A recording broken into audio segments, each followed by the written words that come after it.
Once a beacon of hope as the world's youngest country is South Sudan returning to war.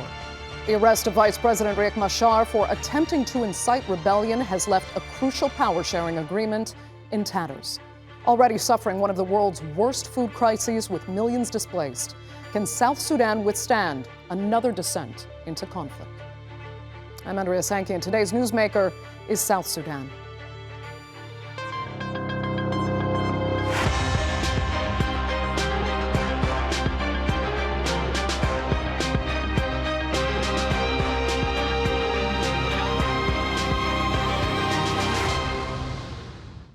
Well, it was a celebrated achievement for the international community in 2011, the creation of a new country under a comprehensive agreement that would bring peace to millions in war-ravaged South Sudan. But praise for that settlement was equally matched by apprehension among those who claimed peace would not be maintained between factions who had fought such a brutal civil war. Today, it seems those cynics have been proven right. That fragile peace agreement is now scarred by the arrests of opposition politicians and violent clashes, spawning thousands more refugees. Here's a look.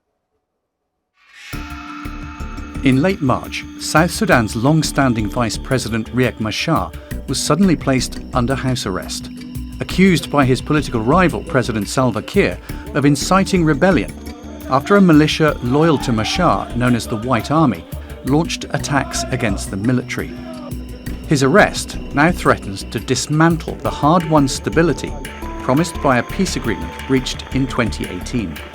That deal ended a brutal civil war that had raged since 2013 and was designed to bring President Salva Kiir and Machar together in a power-sharing government. The president did this in order to save the agreement. All these efforts which are being exerted and all these games which were being played around are games which are meant to derail the agreement. There are events for them to ensure that the agreement does not go ahead, that the agreement collapses, so that we don't go for elections. South Sudan's independence began in 2011 and ended decades of conflict with Sudan, but internal divisions quickly surfaced. The 2013 bitter power struggle between President Kiir and Machar and ensuing civil war claimed hundreds of thousands of lives and displaced millions. The 2018 peace agreement, hailed as a turning point, aimed to restore stability and lay the groundwork for democratic elections. But now, renewed violence in key areas such as Nazir threatens to return the country to civil war.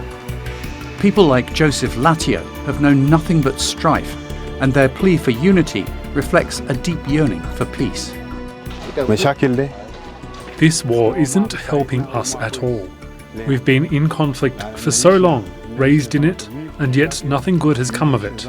That is why I believe we, the people of South Sudan, must unite. Both President Kiir and his detained Vice President Machar have maintained their grip on power by commanding vast, loyal armies. This reliance on military force has, over time, entrenched a cycle of rivalry and violence. And international observers, as well as the United Nations, now warn that without urgent dialogue, South Sudan may once again slip into chaos.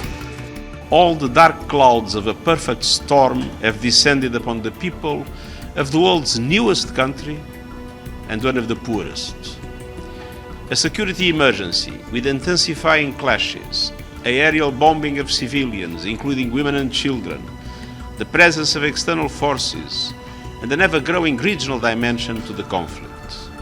South Sudan's fate now hinges on whether its leaders can overcome deep-seated rivalries and embrace dialogue over domination. As the nation's residents hold their breath for urgent reconciliation, the coming days will test if dialogue can prevail over a power struggle that risks undoing years of hard-won peace. Well, to get further perspective now on what's happening and whether dialogue can prevail, I'm joined by the spokesperson for the UN mission in South Sudan, Priyanka Chowdhury. Priyanka, thanks so much for being with me. This is not where the world's newest country was supposed to be after such a struggle to craft a peace agreement and bring democracy. So what has really failed here since 2018 in the UN's opinion? In the past few months, what we've seen is a ratcheting up of tensions. It's not just been in Upper Nile and Nasser, which is the main flashpoint, but we've seen increasing tensions in Western Bahr el Ghazal, in Western Equatoria, and then in Upper Nile in Nasser County, which was the main epicenter. And then now it's coming towards Central Equatoria. To answer your question, what's interesting is that this violence is now, there's a distinct shift in the pattern, and it's moving towards politically motivated violence instead of intercommunal violence. So that's a big change that we've seen since 2018 and the resurgence of optimism with the signing of the revitalized peace agreement. So it sounds like it's actually coming, the complication and the violence is coming from every direction. So the question now is, can dialogue actually resolve this? Because the skeptics would have even said, from the very beginning that it was a pipe dream to think that the two main players, armed adversaries like Salva Kiir and Riek Machar, could build a functioning democracy together in the first place. I think UNMISS and the international community, I think they've been very clear in speaking with one voice. Our main concern is that the trust deficit between these two main political players needs to be shored up immediately and as soon as possible. Otherwise, the country stands at risk of slipping back into civil war, into a time like 2013 and 2016. And we all know what happened then. Over 400,000 people were affected. So the only way to do this is through dialogue. So there's a lot of diplomatic effort. There aren't any military solutions to the conflict or the trust deficit. There's only a political solution. So there must be political rapprochement. And that is the main message that we have as the international community, as UNMISS, as the UN Secretary General said, so this is really paramount. It's hard to do, but it's always hard to bring two people to the table, but they must come to the table. But it's as I was intimating, it's not just, two people. You mentioned there is an overwhelming amount of armed conflict in the area, not just in South Sudan, but in Sudan itself, pushing thousands of refugees into the south. Is conflict resolution here then being considered so widely comprehensively, even including, neighboring states? Or is that impossible given how many different factions and ethnic groups are involved over multiple regions now? So you're very right about the regional impact of the entire region right now, the Horn of Africa, is in turmoil. The Sudan crisis has led to over 1 million refugees and returnees flocking through porous borders into South Sudan. And that's already a strain on stretched resources in the world's newest nation, as you put it. But at the end of the day, the fact remains that South Sudan slipping into widespread civil war, which is really, really the outcome we don't want, would be catastrophic, not just for the people of South Sudan, but for the entire region.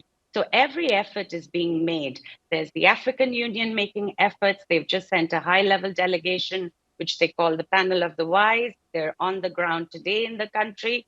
IGAD is making every effort. Kenya and peace guarantors are making effort. So there's a lot of focus on South Sudan right now, and there's a lot of focus on bringing together, making sure that there's a joint approach, and that whatever ill will may exist or whatever differences may exist between the key political parties, that they still remember that it is a transitional government of national unity, and they start acting together like a unified coalition. Right. I mean, is that focus, though, that you're talking about, is it coming a bit too late? And are there any, perhaps, regrets at this point, then, about creating South Sudan in the first place, or at least in overseeing or monitoring how the government there was developed and managed since the power sharing was agreed? I think that in 2011, there was massive promise that independence brought for this new nation. Yeah. Yes, It stumbled in 2013 and it stumbled very badly in 2016 in both these occasions. But there is a wide acknowledgement among all partners and the South Sudanese themselves that they do not want to go back to war. They want to move forward into democratization, into stabilization. And I think in the past months, when you see all of the public commentary and the public urging from the international and the regional community, I think there's a lot of support for them to go that route, Okay. into a future of peace and prosperity. I hate to add, tragedy on top of tragedy, but you mentioned the very stretched resources at present. You also have in the region the issue of climate refugees that are expected to increase, as well as losing some of the U.S. aid money. I mean, how much is the United Nations and other international players really up against in trying to restabilize this region when that is the overwhelming picture? Let me give you a bird's eye view. There's even more than that, okay? There's a cholera epidemic in the country. There's rampant food insecurity. There is an aid cuts, which you mentioned, which have impacted, yeah? And our humanitarian partners are doing an excellent job of doing as much as they can with less, yeah? But South Sudan needs the world's help and needs the world's attention. But we also are very cognizant that there are competing global crises in the world. Okay, Priyanka Chowdhury, unfortunately, we're going to have to leave it there. I'd like to thank you so much for being with us on this edition of the Newsmakers. Greatly appreciated.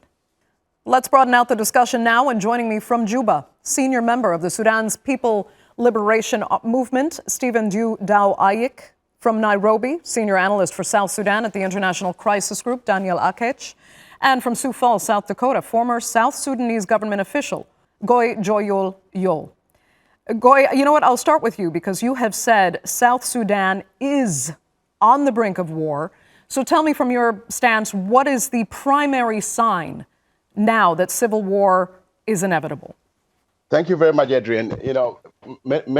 Since the peace agreement was signed in 2018, a lot of groups did not participate in signing that agreement, citing that the government may not be very sincere as it did in the previous peace agreements that were signed. But the bad signs have started appearing when Dr. Machar went to Juba, and a lot of negotiation on the steps for the peace agreement were not followed. For example, recently there were removal of officials loyal to Riek Machar in Rumbek, in Western Equatoria, and some officers in Western Bahar Ghazal. That tension rose up in recent days when the army sent troops to Nasser. These were armed militia from Agwalek and Abu Shok. And that tensions rose and civilians were bombed.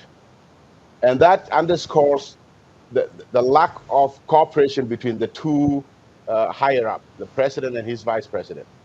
They were not in terms in 2016, in 2018, and today. So it dates very far back. Just quickly, though, Goy, do you think, as per the accusations, was Riek Machar at this time trying to overthrow the government or stir up rebellion, as they've said, or is it Salva Kiir trying to push Riek Machar and his people out of their positions in violation of the peace agreement?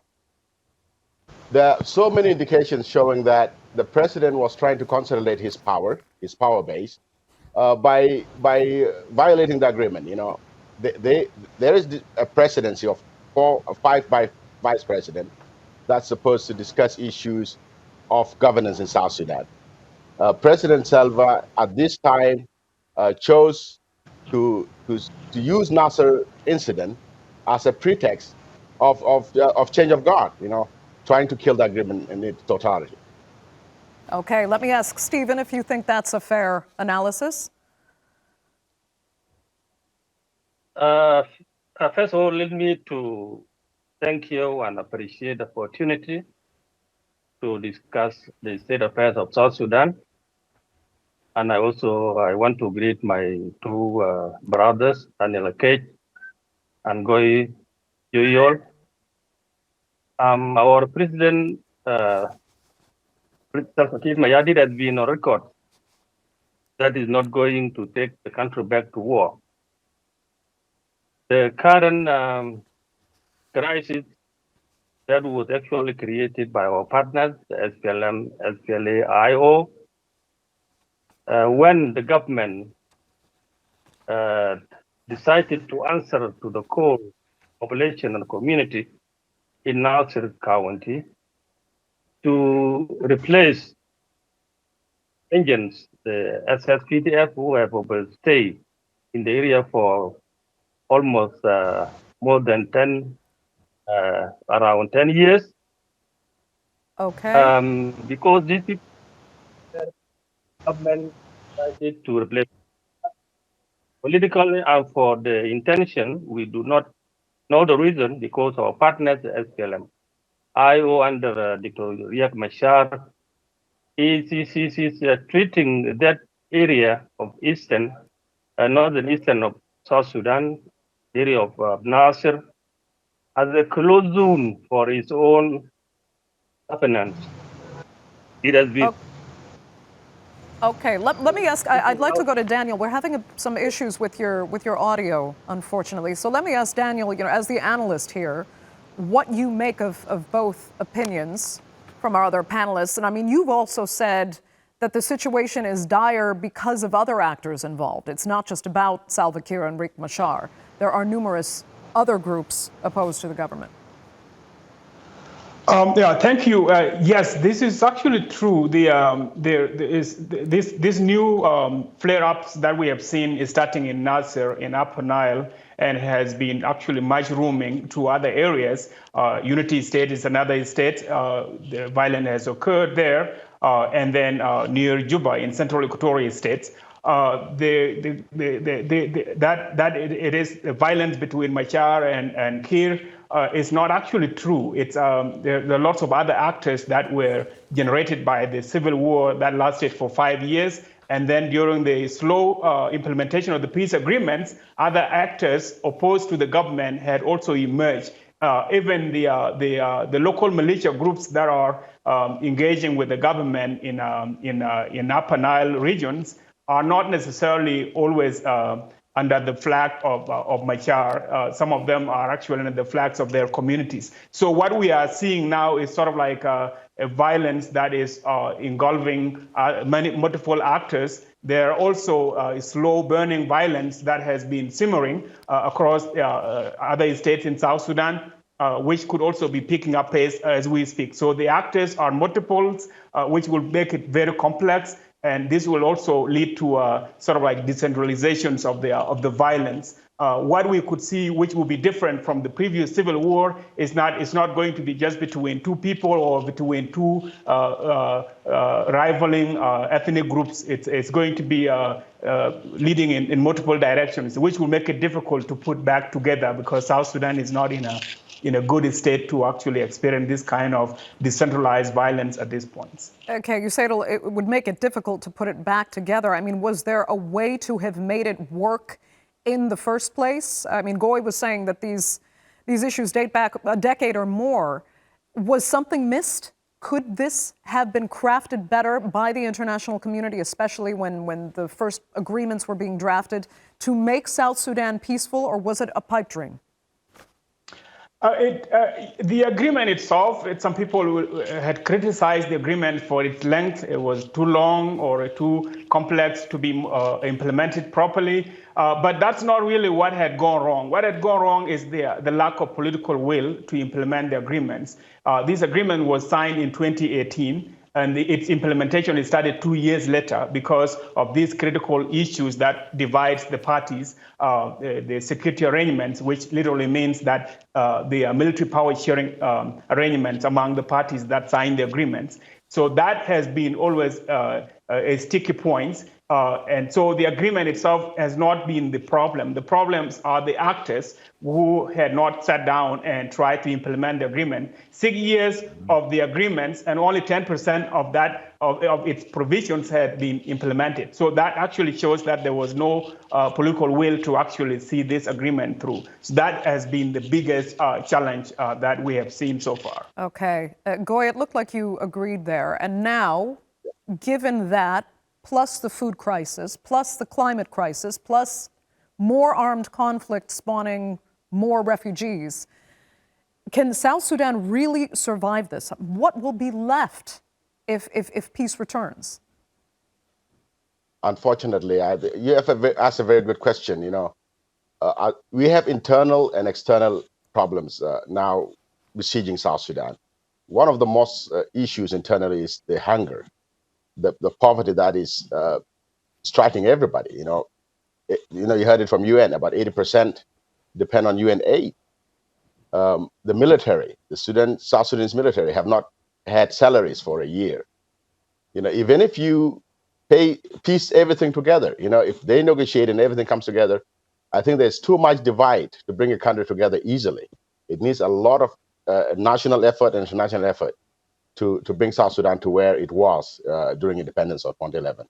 The country has been so much in trouble. And now we have these external actions happening in Sudan and Uganda. Externally, also South Sudan is not under the mercy of anybody. Explain very quickly what you mean by the external actions. You mentioned Uganda. What are you saying? Yeah. Ugandan presence in South Sudan has not been positive for the people of South Sudan. You remember when problems started in Nasir, Uganda started through South Sudan carrying air campaigns. You saw the Mahuzi, the son of the president of Kampala, bragging about it on his tweet that he's killing civilians, he's bombing them.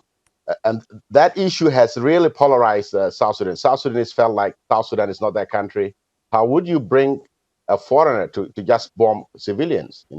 These issues now are bringing in other actors. You saw videos of RSF in South Sudan. They've crossed through the border of northern Upper Nile, by killing some of Riek Machar's soldiers who were also stationed there. These issues are coming into South Sudan, and I don't think South Sudan is going to be a good country if they don't go and negotiate these issues further and soon. Okay. Stephen, I mean, is that, do you see that as big of an issue, the role of foreign actors in South Sudan, or is there a positive role to be played here? I mean, not least we saw Raila Odinga, who was able to at least meet with Salva Kiir, but then said he was prevented from meeting with Riek Machar. I mean, is his role at least positive, or do you see the role of foreign actors here as a net negative for South Sudan? It's okay, good question.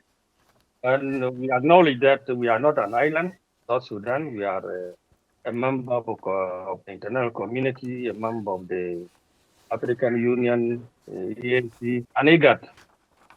But these external actors are not actually the major solution for our problem. They will help us. But it is lying on us as the leaders and the people of South Sudan to sort out our problems. Our partners, SPLM-IO and the Riek Machar, unfortunately, they have been instigating the communities against the government by lobbying the government as if it is an ethnic government, demonizing the president and the leadership as if we are not governing the people of South Sudan as a tribe. As a people, they assume that they wanted to win the people of Nuer or of Eastern Ukraine. But I want to assure you, in spite of this attempt, they are not a bloc. They are not longer will be fighting as a white army all over the territory of Greater Upper Nile against the government. This is a different situation. We know the community and people who have been wrongly mobilized against their sovereign government, against the country. They are now realizing this was a deceit, and we are confident that we will have internal front against those who wanted to take the. We only have a minute left. I'd like to give Daniel some time for some final thoughts there from what you've heard. Yeah, thank you, the gentlemen, for this lovely debate, exchange of ideas. South Sudan, when it went to civil war in 2013, a lot of bad things happened. The national army split. The political class that was ruling the country split into various factions. And then socially, the communities also split. So what the agreement should have done was to bring the parties back so that to mend the wounds and these social fabrics that had split it. And this seems to be an issue that the leaders continue to overlook, that the country is socially divided, is fragmented politically. And these groups should come together. And what is being done now by the regional leaders in the last 2 days, Kenya has sent an envoy, Raila Odinga, former prime minister, to Juba, and he's still there now. Ugandan presidents will also visit South Sudan. African unions will send a panel of the wise former leaders and prominent persons in Africa to try to de-escalate, to get the two leaders to dialogue. And that is actually a good thing to do, but yeah. It's a great step in a positive direction that could actually help de-escalate the situation. Let's hope so. Okay, Daniel, that will have to be the final word for this edition of the Newsmakers. I'd like to thank all three of my panelists sincerely so much for joining us. Our viewers, of course, for being with us as well. Remember, you can follow us on social media, and do be sure to subscribe to our YouTube channel. I'm Andrea Sankey. We'll see you next time.